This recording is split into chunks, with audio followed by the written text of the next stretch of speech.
नमस्कार। मैं रंजना पूजा यादव, सहायक प्राध्यापक, शासकीय कला एवं वाणिज्य कन्या महाविद्यालय, देवेंद्र नगर, रायपुर। आज हम जिस विषय पर चर्चा करने जा रहे हैं वह है कार्ल मार्क्स द्वारा प्रतिपादित अतिरिक्त मूल्य का सिद्धांत। एमए द्वितीय सेमेस्टर का यह विषय है, जिसके अंतर्गत आज हम बात करेंगे कि वास्तव में कार्ल मार्क्स ने जो सिद्धांत दिए हैं अतिरिक्त मूल्य का, उसमें क्या अभिप्राय। आइए किन बिंदुओं पर हम चर्चा करेंगे, पहले उस पर एक दृष्टि डालें। इसकी भूमिका, इन्होंने अतिरिक्त मूल्य को किस अनुसार बताया, इसका अर्थ, मूल्य का श्रम सिद्धांत इन्होंने बताया। इस आधार पे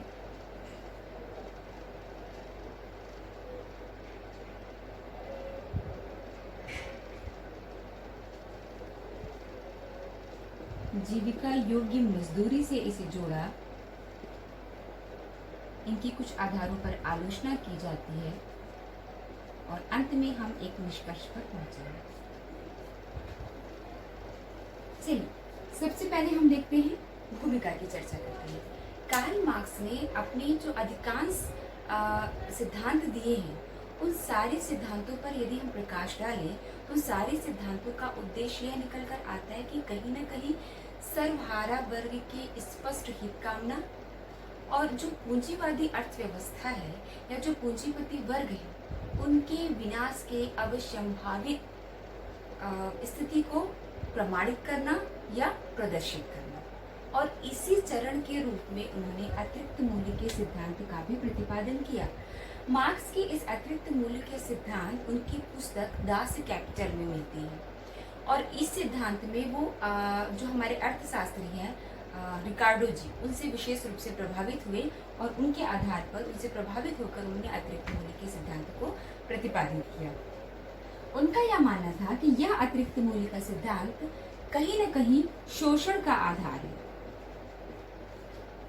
और यह वर्ग संघर्ष का संवाहक है।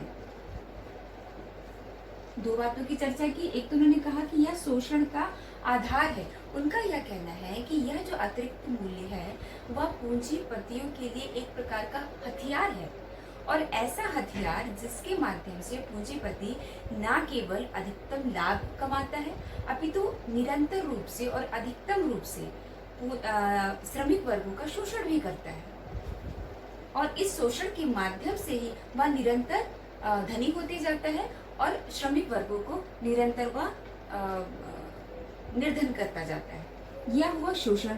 अब हमने बात कही कि यह वर्ग संघर्ष का द्योतक है। यह वर्ग संघर्ष और अतिरिक्त मूल्य में एक प्रकार का प्रत्यक्ष संबंध उन्होंने बताया।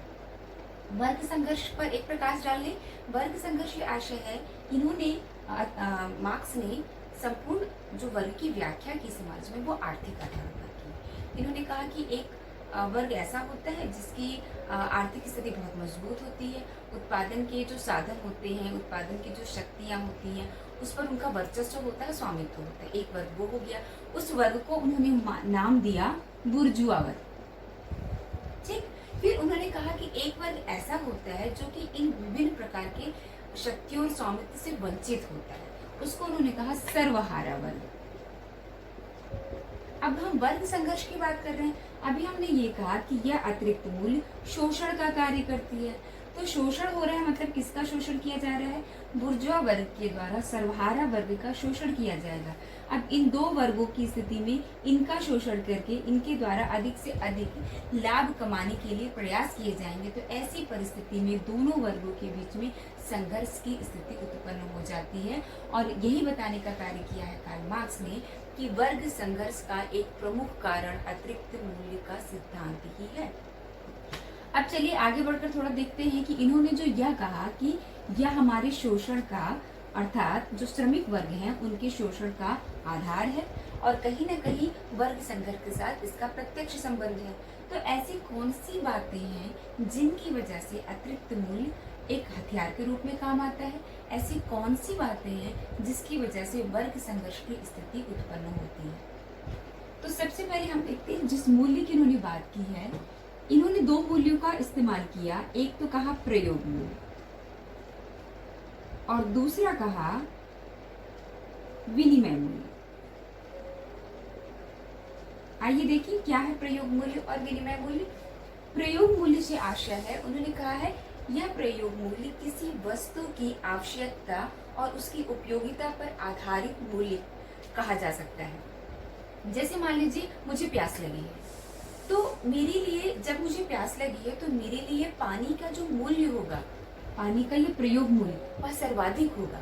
लेकिन मान लीजिए आपको प्यास नहीं लगी है और ऐसी अवस्था में आपके पास पानी लाया जाए तो आपके लिए उस स्थिति में पानी का प्रयोग मूल्य नगण्य होगा। क्यों? क्योंकि आपको अभी पानी की आवश्यकता नहीं है, पानी की उपयोगिता नहीं है। अर्थात वस्तु की उपयोगिता और वस्तु की आवश्यकता के अनुसार उसका प्रयोग मूल्य निर्धारित होता है। यह स्पष्ट हो गया।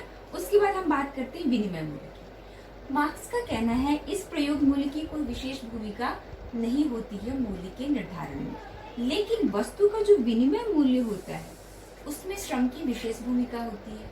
अब इस विनिमय मूल्य से क्या तात्पर्य है? जब वस्तु में मानव श्रम मिला दिया जाए और उसके बाद उसे बाजार में बेचा जाए, तब इस मूल्य को हम कहते हैं विनिमय मूल्य।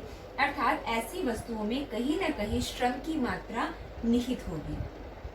अब आगे वो यह समझाते हैं कि चूंकि यह मानव श्रम किनका है? श्रमिकों का है। अर्थात श्रमिकों द्वारा वस्तु के मूल्यों का निर्धारण किया जाता है। वस्तु के मूल्य की मात्रा क्या होगी? अर्थात मान लीजिए ये वस्तु है, अब इस वस्तु का विनिमय मूल्य क्या होगा या इसका मूल्य क्या होगा, उसके लिए इन्होंने बताया है कि इस मूल्य का निर्धारण किसके आधार पर होगा? इस मूल्य पर आश्रित जो वस्तु है, इस मूल्य का निर्धारण किसके आधार पर हो रहा है? ये श्रम जुड़ा है, मानव श्रम जुड़ा है, इस कारण से इस मूल्य का निर्धारण हो रहा है। तो इस मूल्य की मात्रा इस श्रम की मात्रा के बराबर होनी चाहिए। उन्होंने कहा यह जो मूल्य है वस्तु का मूल्य बराबर होता है श्रम के मूल्य के बराबर। अब इस मूल्य का यदि मुझे माप करना है कि इसकी मात्रा कितनी होनी चाहिए, तो इसकी मात्रा इस श्रम के मूल्य की मात्रा के बराबर होनी चाहिए। ठीक, अब इसकी मात्रा मतलब श्रम की मात्रा का हम आकलन कैसे करेंगे? श्रम की मात्रा का आकलन श्रम में लगी हुई अवधि के आधार पर करेंगे। श्रम में लगी हुई अवधि का मापदंड आप कैसे करोगे कि एक श्रमिक कारखाने में सप्ताह के अनुसार कितना श्रम दे रहा है, या हो सकता है दिवस के अनुसार कितना श्रम दे रहा है, या घंटों के हिसाब से वह कितना श्रम दे रहा है। इसको हम कहते हैं श्रम काल। अर्थात सार संक्षेप में मूल्य का निर्धारण श्रम काल के द्वारा किया जाता है। अर्थात किसी वस्तु की उत्पादित मूल्य का निर्धारण पूर्णतया श्रम काल पर निर्भर करता है। इतना निश्चित हो गया। अब देखिए, श्रम काल के आधार पर यदि वस्तु का निर्धारण हो रहा है, इसको उन्होंने कहा मूल्य का श्रम सिद्धांत। इसी मूल्य के श्रम सिद्धांत को इन्होंने रिकार्डो से लिया था, जो अर्थशास्त्री है, और इसकी विस्तृत आधार पर व्याख्या की। इस मूल्य के श्रम सिद्धांत के आधार पर एक चीज निश्चित निकल कर आई कि किसी वस्तु का वास्तविक मूल्य क्या हो सकता है। अर्थात किसी वस्तु पर हम कितनी अवधि लगाए, श्रम की कितनी अवधि लगाए। जैसे मान लीजिए कोई एक वस्तु है, उसके निर्माण में 2 दिवस का समय लगा, ठीक है। दूसरी कोई वस्तु है, उसके निर्माण में 4 दिवस का समय लगा।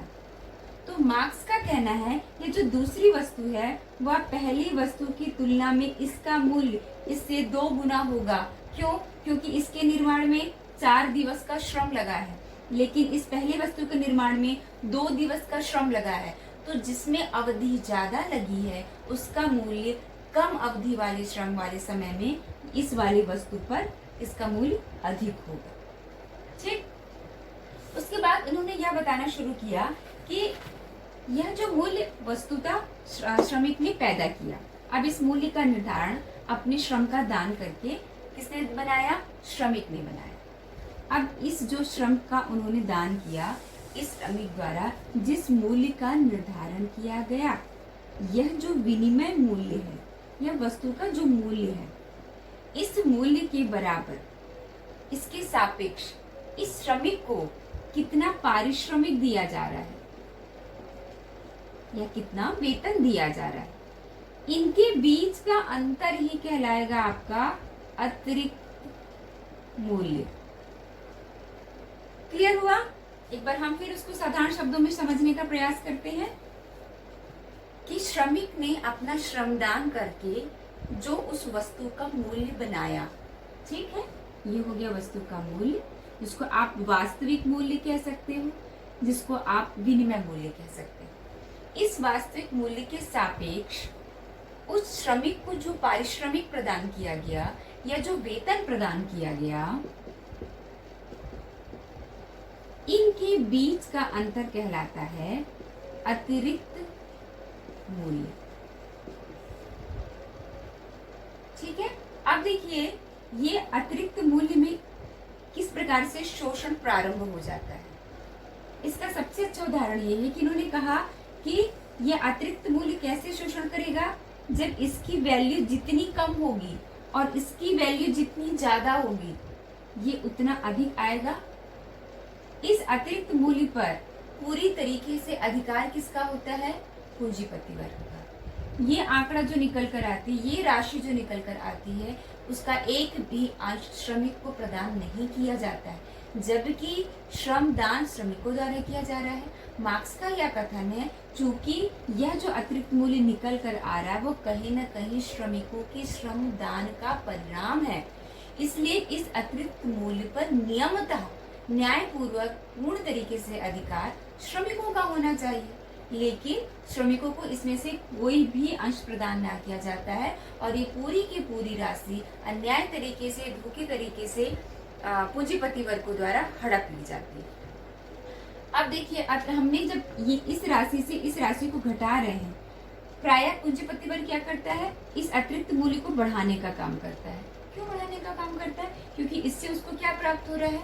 उसको लाभ प्राप्त हो रहा है, उसको मुनाफा हो रहा है। ये जितना बढ़ेगा उतना ज्यादा उसके पास धन संचय होगा, और जितना ज्यादा उसके पास धन संचय होगा वो उस धन का प्रयोग क्या करेगा? वापस उस धन का प्रयोग पूंजी को लगाने में लगाएगा, और जब वो पूंजी को लगाएगा फिर स्थिति में क्या होगी?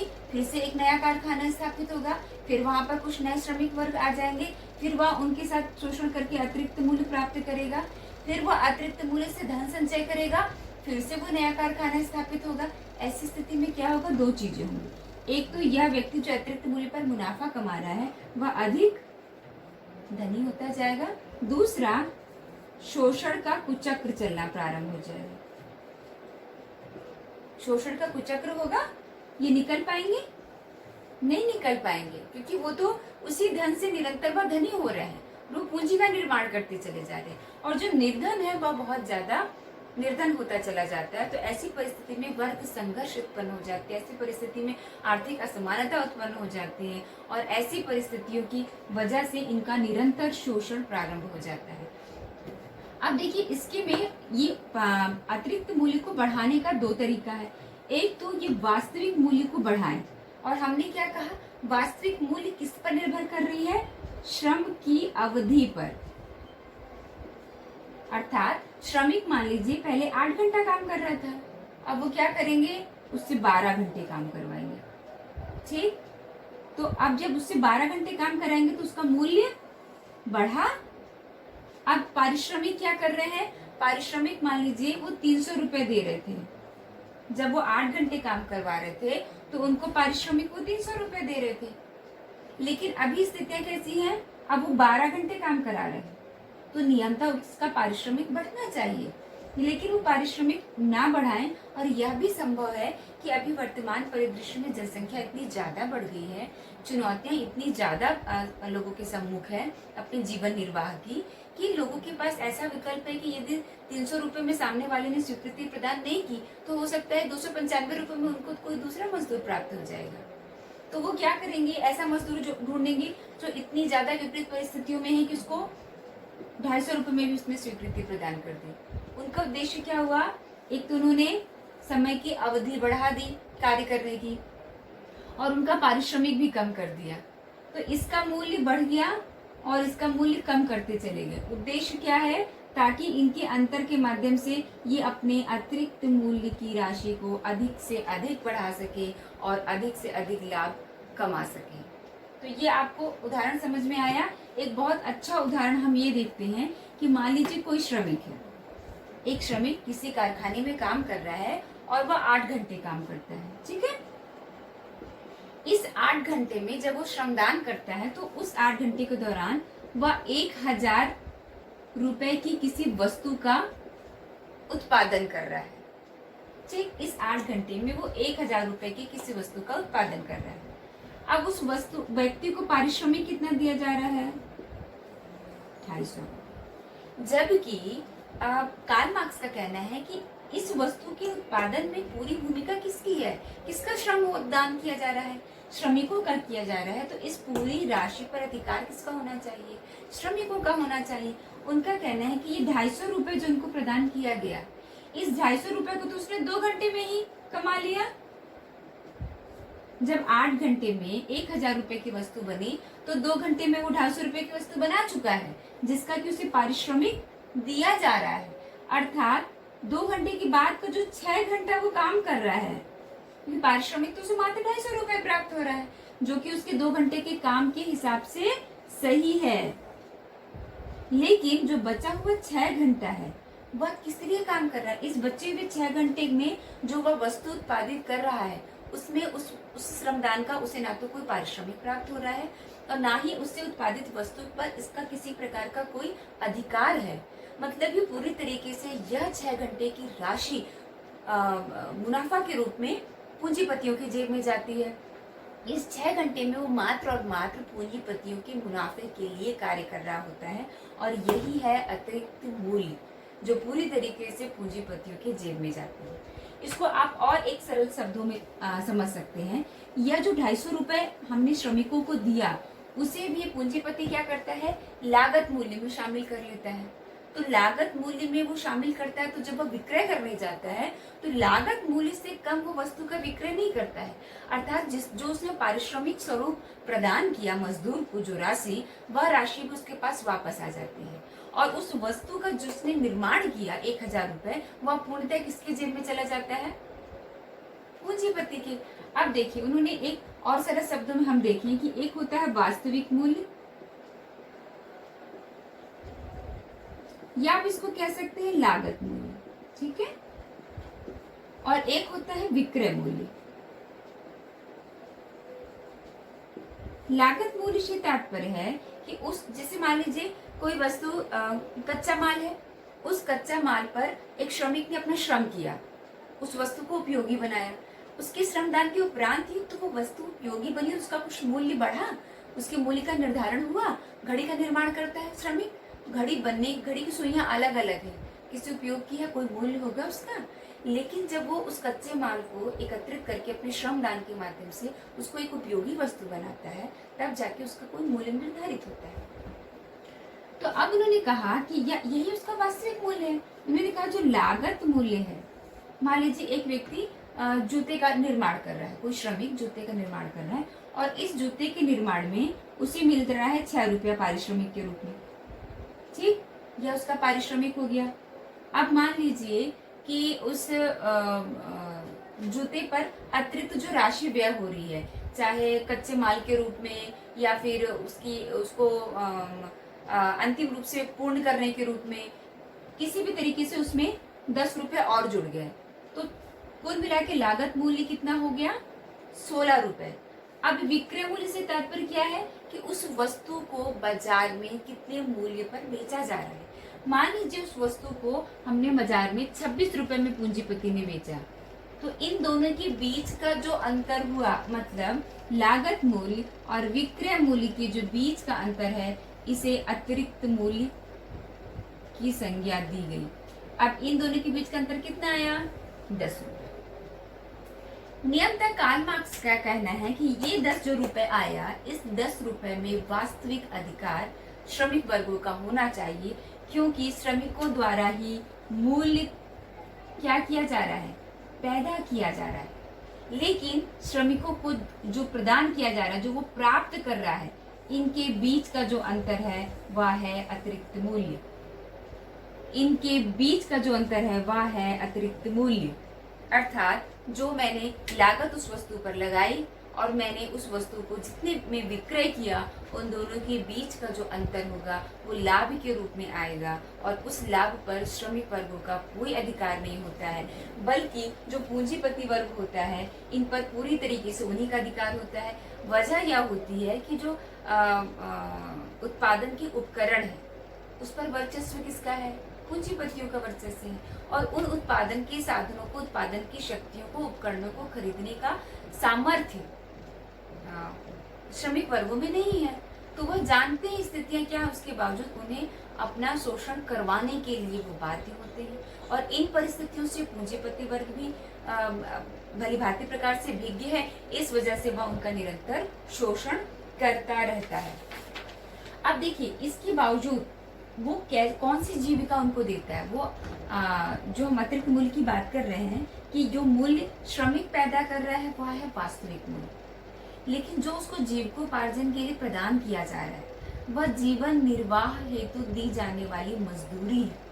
अर्थात वह केवल इतना ही पारिश्रमिक प्राप्त करता है जिसके माध्यम से वह, उसकी भूख की वजह से मृत्यु ना हो, वह अपने परिवार का इतना पालन पोषण कर सके कि कम से कम वह उन्हें भोजन करवा सके, उनका पोषण कर सके। लेकिन वह केवल इतना ही कर सकता है कि उसके जीवन स्तर में सुधार नहीं होगा, और वह ऐसी संतानें पैदा करे जो कि भविष्य में श्रमिक का ही कार्य करे। इसको इन्होंने कहा है कि जीविका योग्य मजदूरी। ये एक अवधारणा दी है उन्होंने, जीविका योग्य मजदूरी।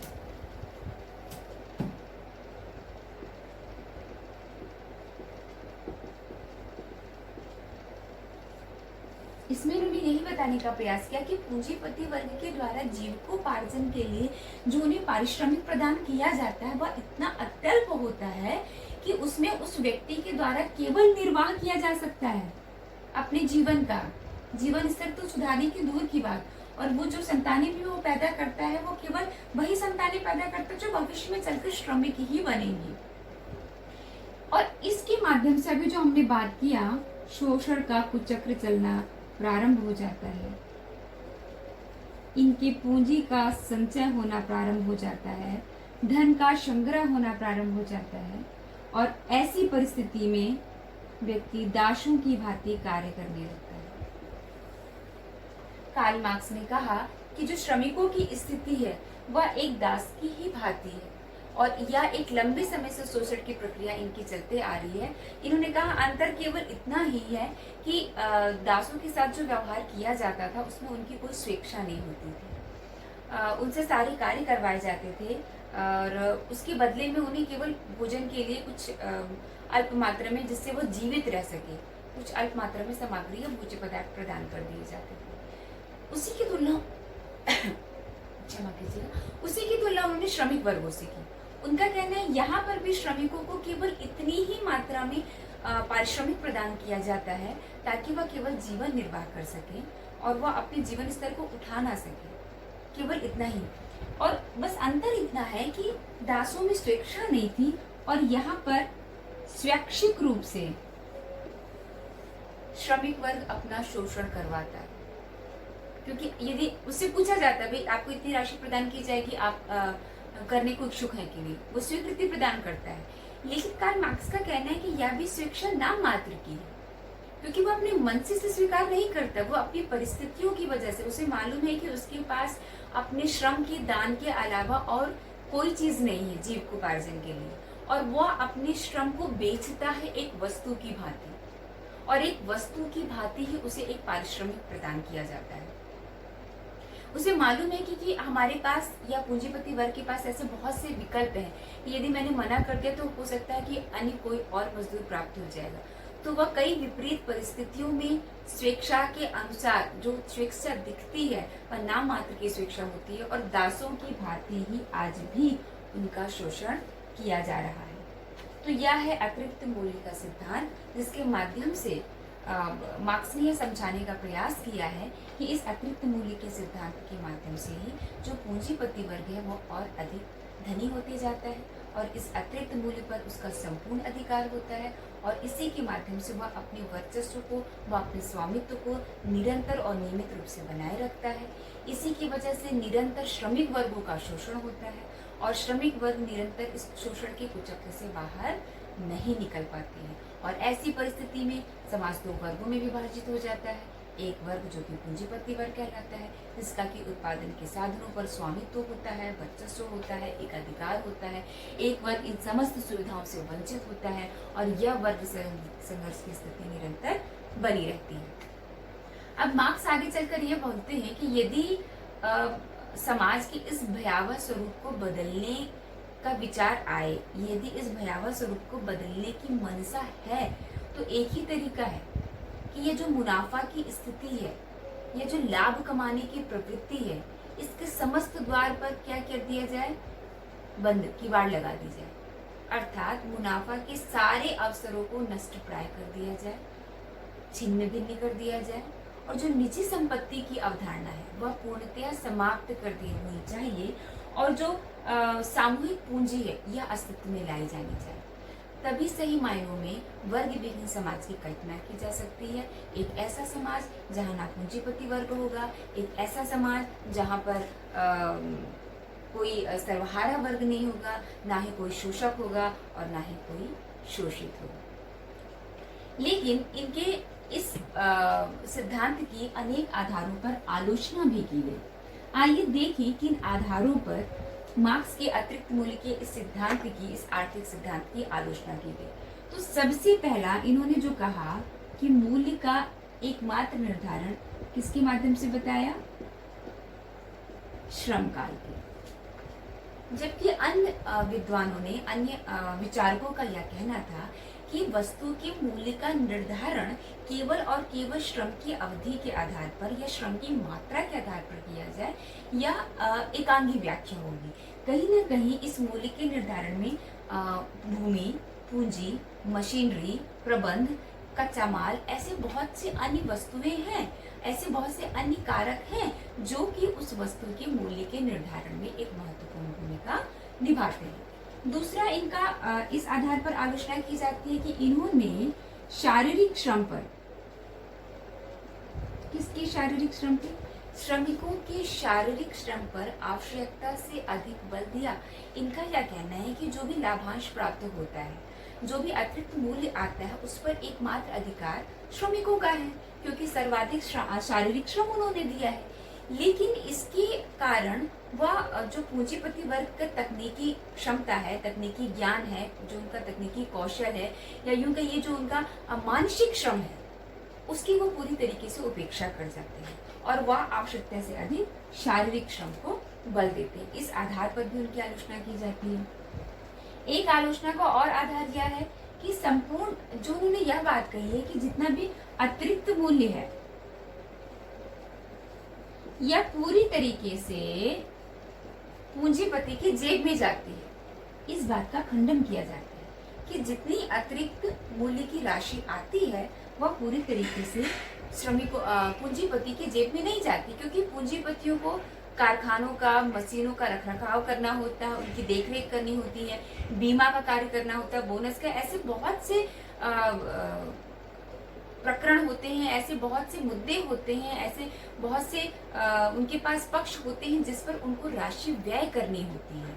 तो यह राशि किस के माध्यम से व्यय होगी, यह जो अतिरिक्त मूल्य से राशि उन्हें प्राप्त होती है, उसी राशि का कुछ हिस्सा वो उन कार्यों में लगाते हैं। तो जो उनका यह कहने की अतिरिक्त मूल्य पूर्णतः उनकी जेब में जाती है, इस बात का भी यहाँ खंडन होता है। और एक अंतिम इस आधार पर भी उनका खंडन किया जाता है। उन्होंने जिस मूल्य की चर्चा की है, कहीं पर उन्होंने उसको वास्तविक मूल्य कहा, कहीं पर लागत मूल्य कहा, कहीं विनिमय मूल्य कहा, वास्तव में मूल्य और कीमत को उन्होंने स्पष्ट रूप से व्याख्या नहीं की। ऐसे कई विद्वान हैं जो यह कहते हैं कि वास्तव में कार्ल मार्क्स के मूल्य का क्या अभिप्राय था, वास्तव में कार्ल मार्क्स मूल्य से क्या समझते थे, इसकी स्पष्ट व्याख्या कहीं भी उन्होंने अपने सिद्धांतों में नहीं की है। तो इन कुछ आधारों पर कार्ल मार्क्स के इस आर्थिक सिद्धांत, अतिरिक्त मूल्य के सिद्धांत पर की आलोचना की जाती है। लेकिन इन आलोचनाओं के बावजूद एक बात जो निकलकर सामने आती है वह यह है कि इस अतिरिक्त मूल्य की सिद्धांत ने तात्कालीन परिस्थितियों में समाज के लोगों को विचार करने का, देखने का, सोचने का एक नवीन दृष्टिकोण प्रदान किया। इन्होंने कहीं न कहीं पूंजीपति वर्ग को श्रमिक वर्गों के प्रति संवेदनशील बनाया और श्रमिक वर्गों को अपने अधिकारों के प्रति सचेत बनाया, अपने अधिकारों के प्रति जागरूक बनाया। आज की व्याख्यान में इतना ही। नमस्कार।